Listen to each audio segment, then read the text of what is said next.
Hi, welcome to my channel. My name is Annie and this is Unity Consciousness.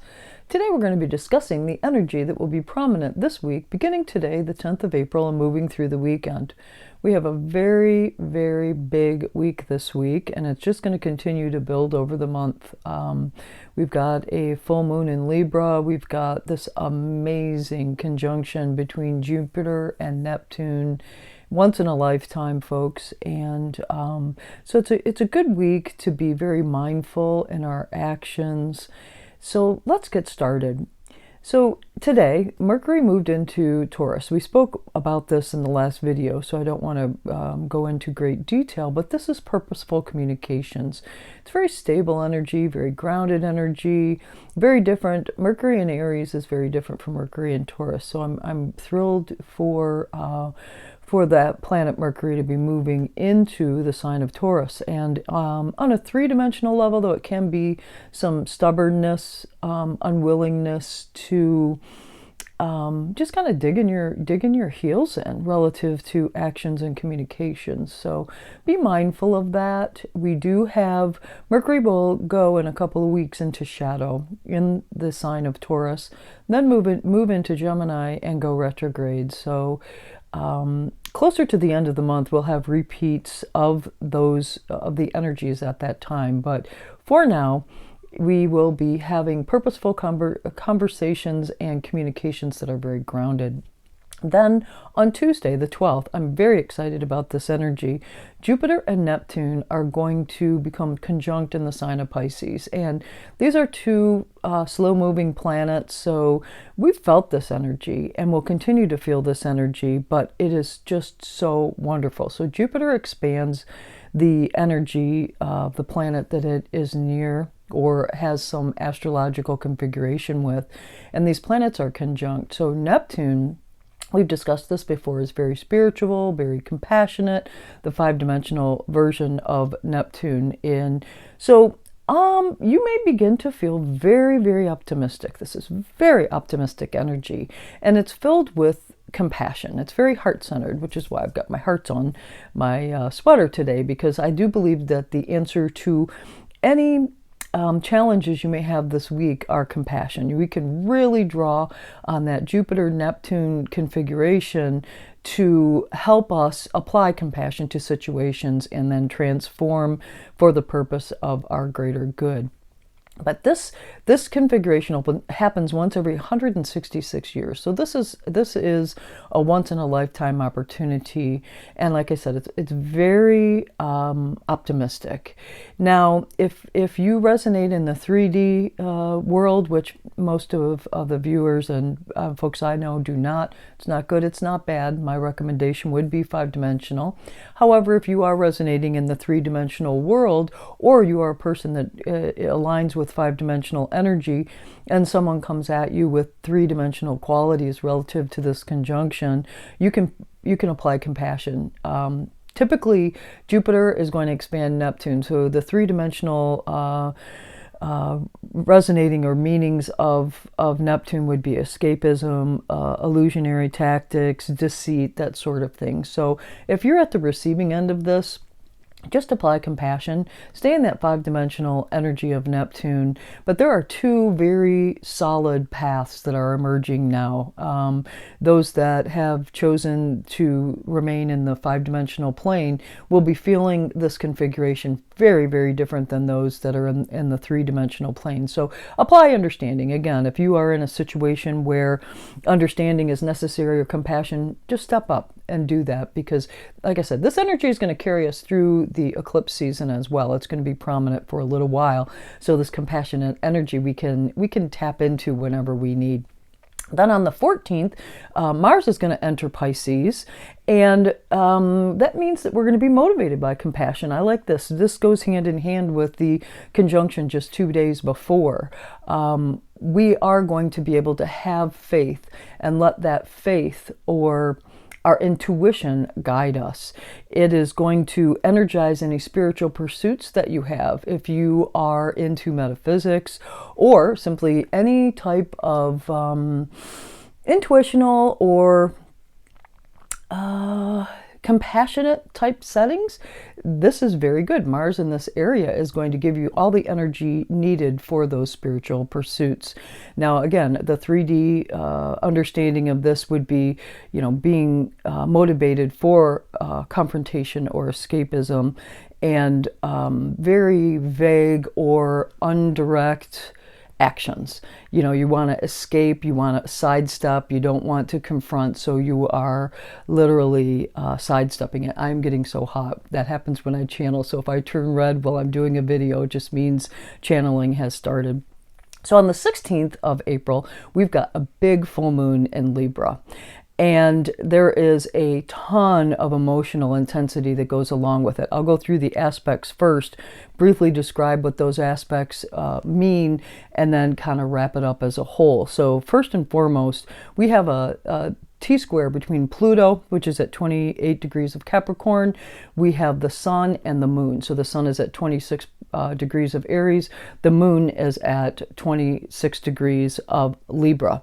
Now, this is really intensifying our relationships, and for the purpose of transformation. Remember, Pluto is all about transformation, and this full moon, which is all about culmination, shining light on things, it's all about relationships. We are on the relationship axis here.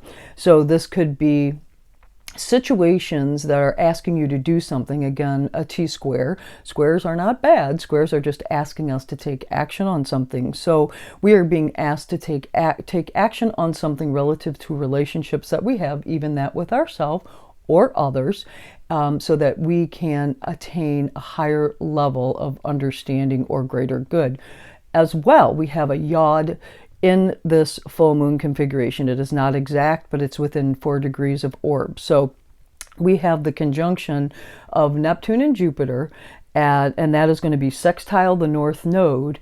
And then you have the quincunx with the full moon, which is in Libra. So yods are basically configurations that are pie-shaped. So you've got a sextile at one end, and then you've got quincunx energy between those two, between the sextile aspects with whatever is at the point, which is the full moon.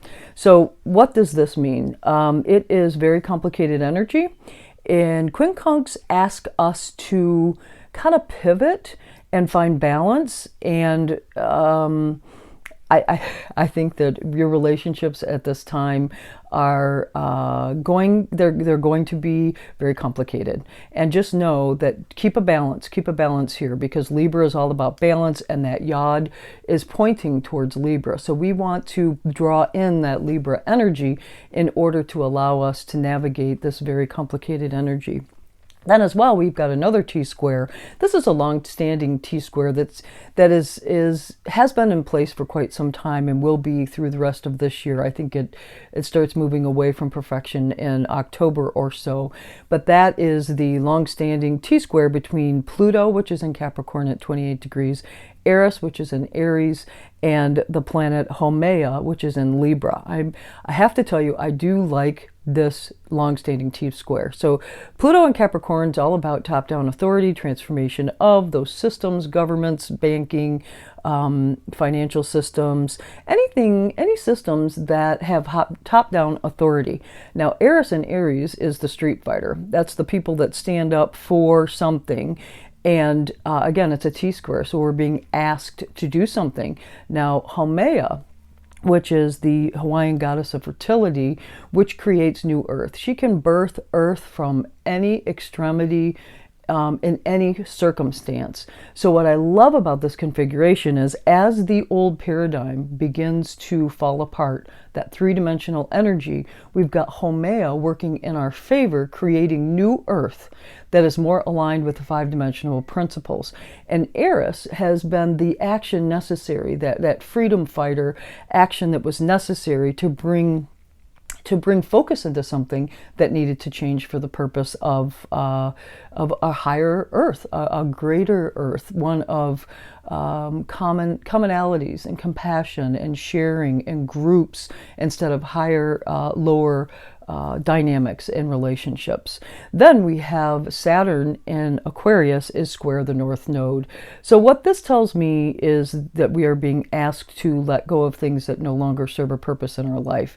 And because it's a square. So Saturn in Aquarius is square the North Node.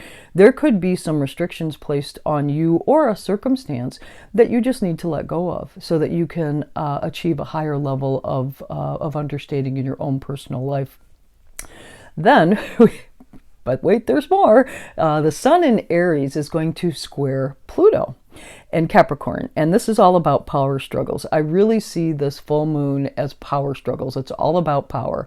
Who has it? Who wants it? And quite frankly, sometimes the way to get around a power struggle is to acquiesce and let go. So just keep that in mind as we move forward here. And then finally, we have Uranus and Mercury are going to become conjunct at the time of this moon.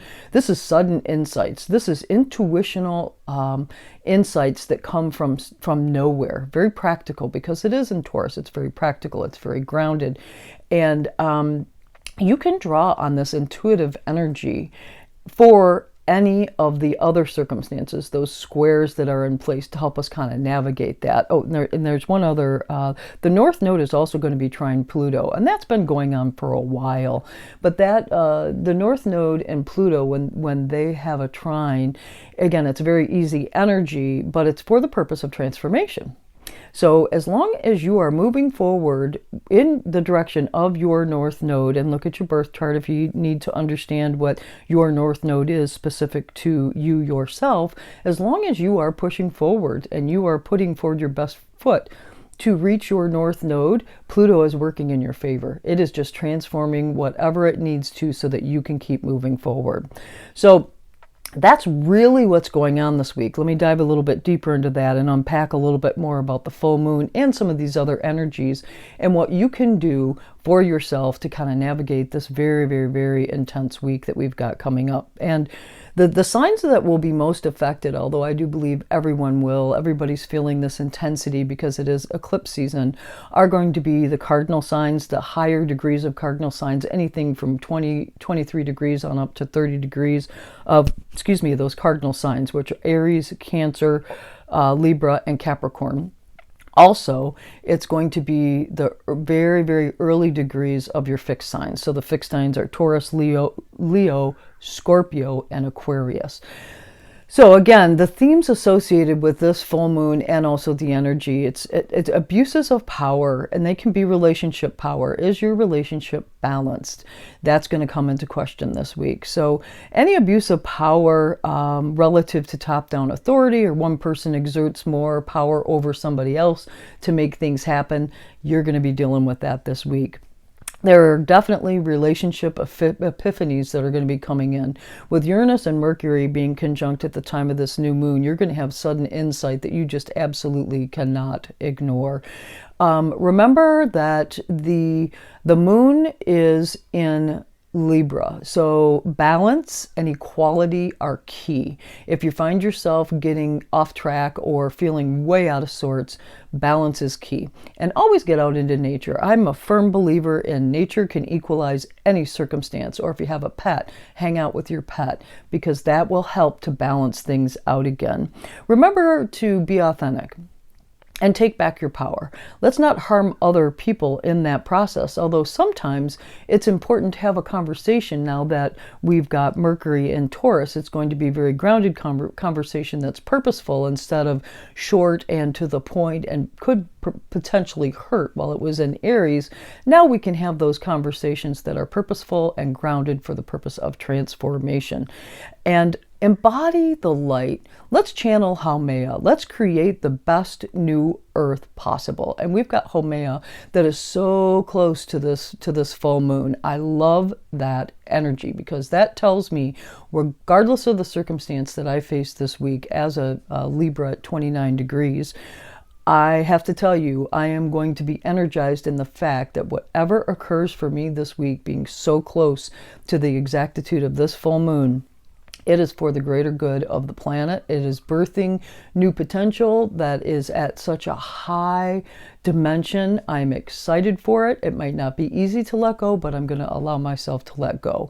We are all multidimensional beings here, and I think if we can embrace that thought and theory, knowing that we have a choice, that we can really resonate with that five-dimensional energy and then bring forth all of the gifts of that five-dimensional plane to us, which is becoming more and more and more simplistic as this divide between three-dimensional energy and five-dimensional energy.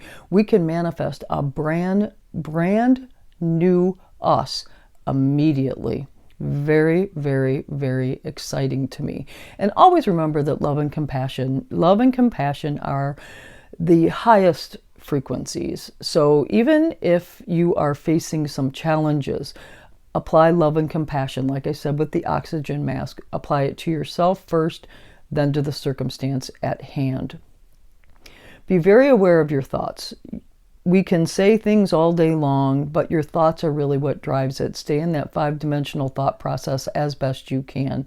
Very trying, very highly energetic week this week, and as well through the remainder of our eclipse season. So just be aware of your thoughts and actions, and take a time out if you need to.